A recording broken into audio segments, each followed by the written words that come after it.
Asambleísta Murillo, muy buenos días. ¿Cómo está? Buenos días, Rafael. Qué gusto estar esta mañana con ustedes, con tertulios y colegas. Pues bueno, es inédito, es la primera vez en la historia del Parlamento que una ley económica urgente se archiva en primer debate.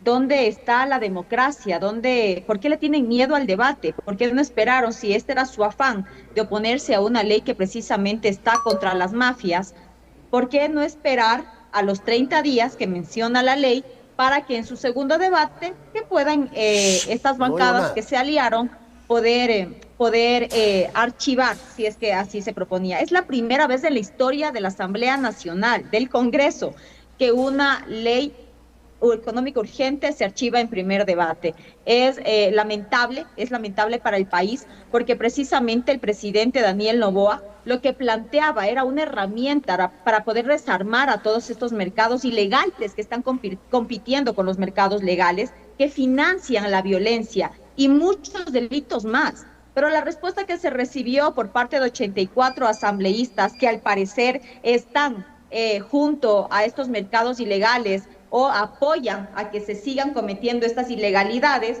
pues fue un no. Una vez más, es triste esto para el país, pero también es cierto, y aquí mucho ojo a toda la ciudadanía, que las tiendas políticas que se dicen ser opuestas y que se supone son antagónicas en sus principios y en sus pensamientos, ahora ya de manera descarada se juntaron para bloquear una iniciativa del presidente bajo la falsa excusa de que se están creando nuevos impuestos.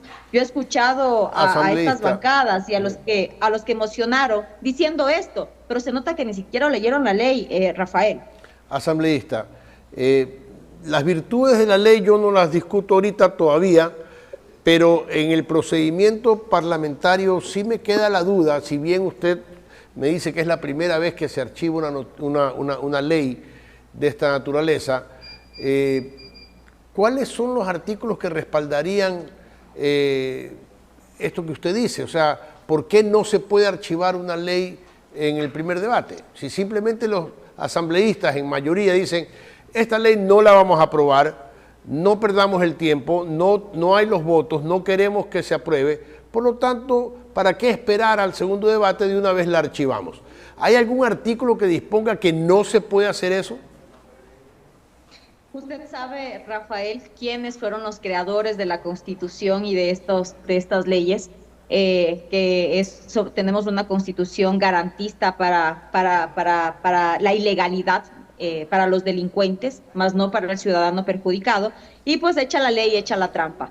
Ellos se basan al artículo 60, en donde se habla de las comisiones permanentes, de los tratamientos de las leyes que pasan su causal y que incluso no existe un tiempo para poder tratarlo. Sabemos que hay incluso leyes que están en el olvido esperando para que se traten en su segundo debate, pero el artículo 62 de la Ley Orgánica de la Función Legislativa precisamente también habla de que una ley económica urgente en un tiempo de 30 días, en dos debates, será tratada y se aprobará o se archivará de acuerdo a lo que la Asamblea considere con su mayoría absoluta.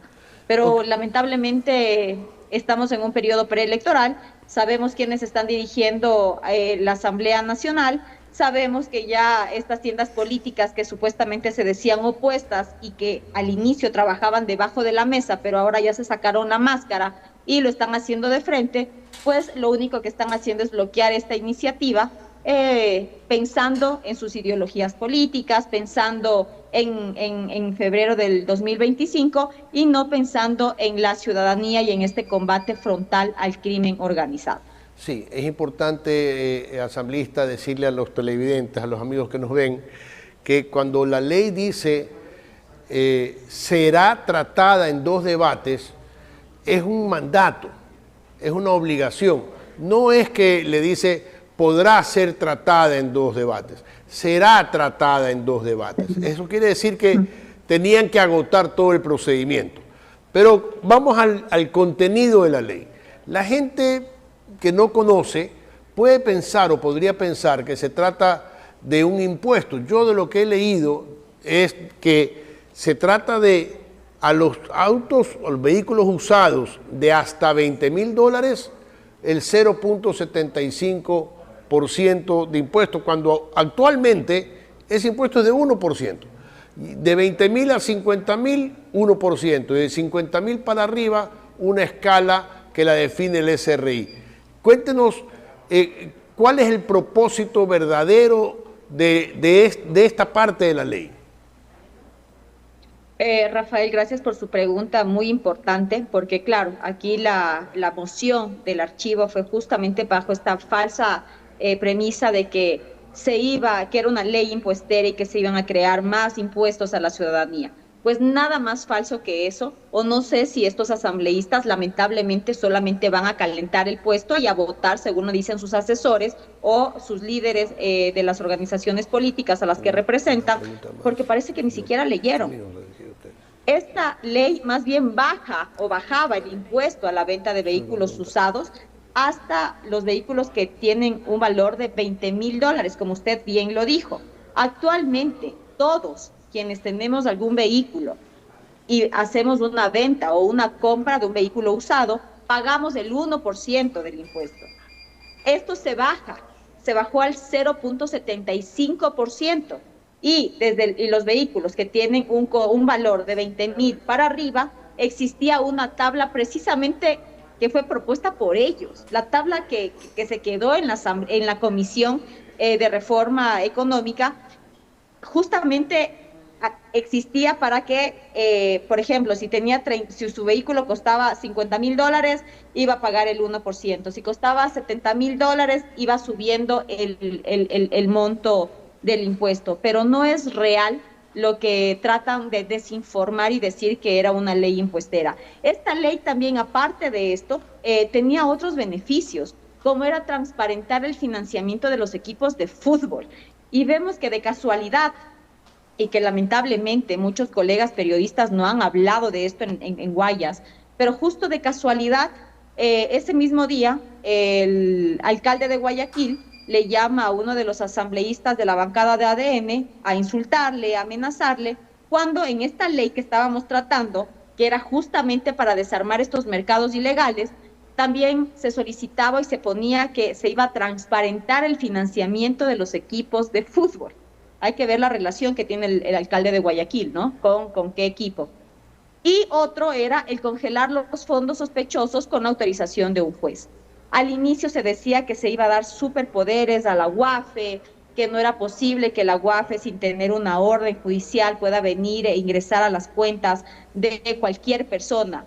Yo, como Natalie Morillo, Rafael, si en este momento viene la UAFE y me dice, voy a revisar sus cuentas, les diré, ok, revisen. No voy a pedir una orden o demás, porque yo sé que yo tengo mis cuentas claras y el que nada debe, nada teme. Y esto es un tema de transparencia.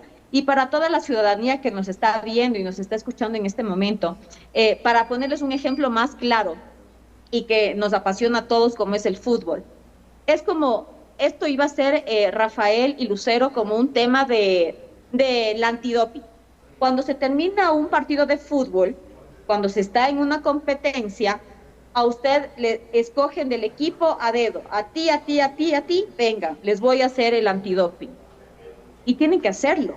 Pero es transparencia, es precisamente eso, porque si yo advierto lo que voy a hacer y a quién se lo voy a hacer, pues hemos visto cómo aquí en el Ecuador se utilizan todas las artimañas posibles para poder utilizar a testaferros y para que queden limpias las cuentas si es que se les advierte. Pero si se va de manera inmediata, de manera directa, cuando se presume que hay algún tema ilícito, pues esto es lo que les preocupaba a muchos asambleístas, lamentable, porque para mí esto es un tema de transparencia y como lo puse, es un ejemplo que es como el antidoping en los futbolistas y ellos no están diciendo tienen que avisarme con anterioridad, porque sabemos que ahí simplemente lo que van a hacer es no utilizar sustancias antes del partido de fútbol. Pero es de esto, aquí lo que estamos viendo es que las bancadas políticas están actuando en la Asamblea Nacional únicamente de manera selectiva y están fiscalizando a la carta, no están fiscalizando como es el deber ser para los ciudadanos.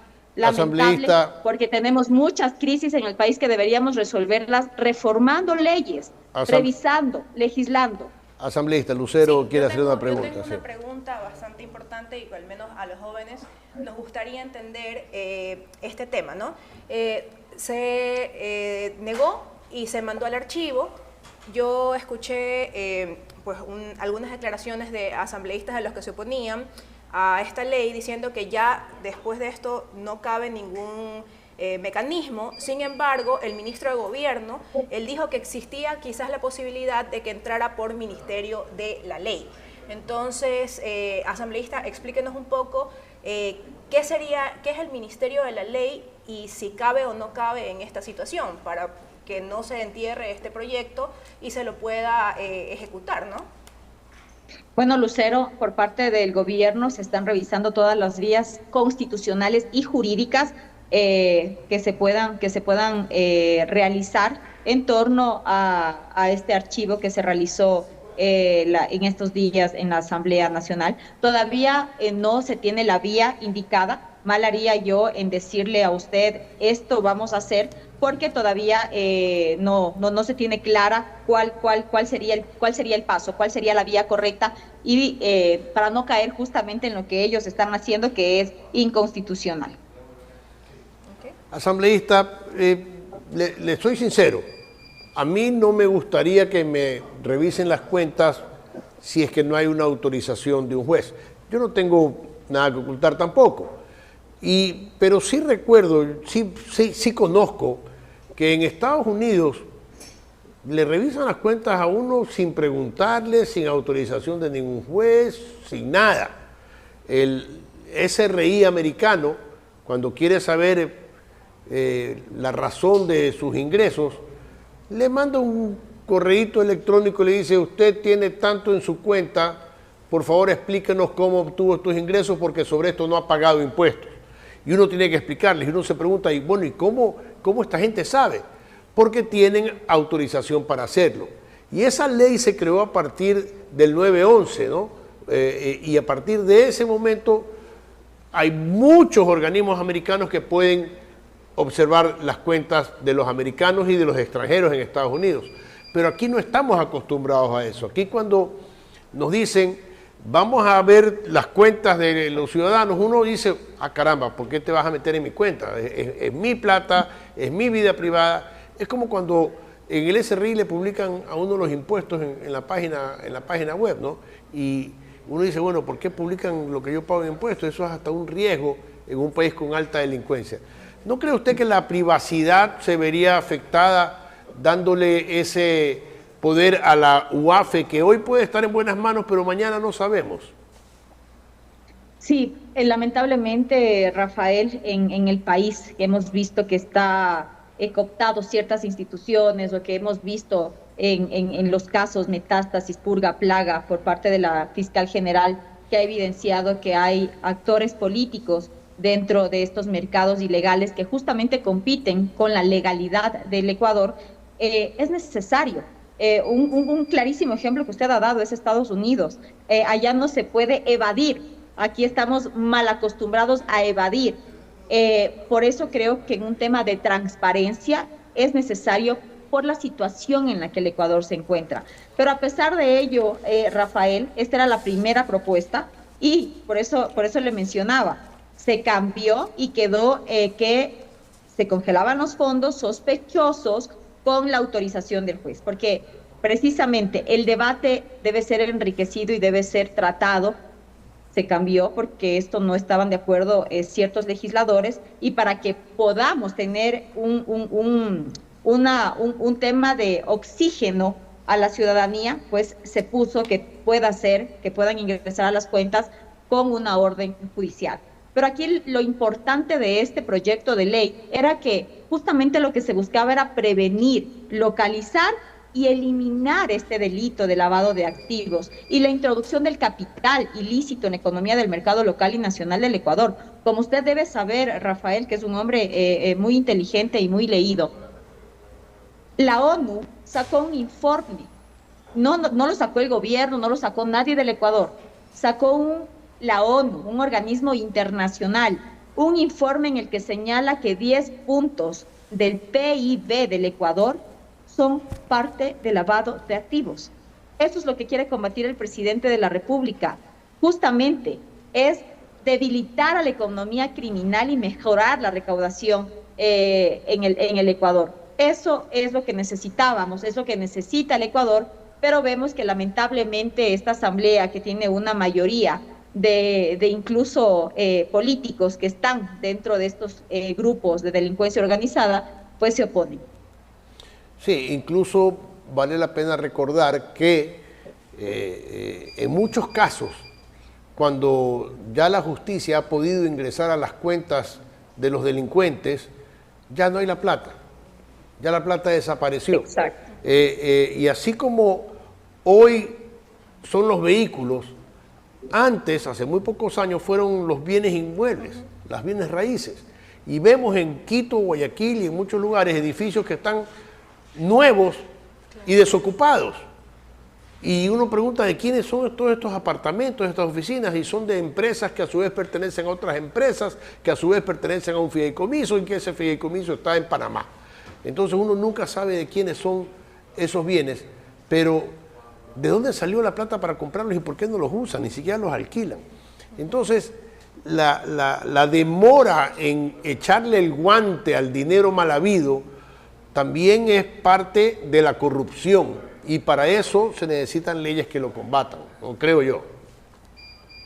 Así es, Rafael. Justamente el financiamiento de estas estructuras criminales ha estado camuflado durante muchos años en actividades económicas de índole ilícito, y lo que usted acaba de mencionar es un claro ejemplo. Acá en Quito, en el Parque La Carolina, usted tiene edificios de cierta empresa, de cierta compañía en cada esquina, en cada cuadra que bordea el Parque La Carolina, edificios que están desocupados, pero que ya terminaron la construcción. Y claro, uno se pregunta cómo así siguen con estas construcciones. Aquí es una red. ¿Quién les da los permisos para que puedan construir? Esto es lo que se quiere bloquear, pero claro, a ellos les asusta, ¿no? Porque es la primera vez que se ve a un presidente bien determinado, firme, y que no le importa enfrentarse a estas economías y a estas estructuras ilegales. Asambleísta, muchas gracias por su presencia aquí en Cuesta Arriba y en Altavoz. Suerte. Gracias a usted, Rafael Lucero, por la invitación. Un gusto. Que tengan un excelente fin de semana. Igualmente.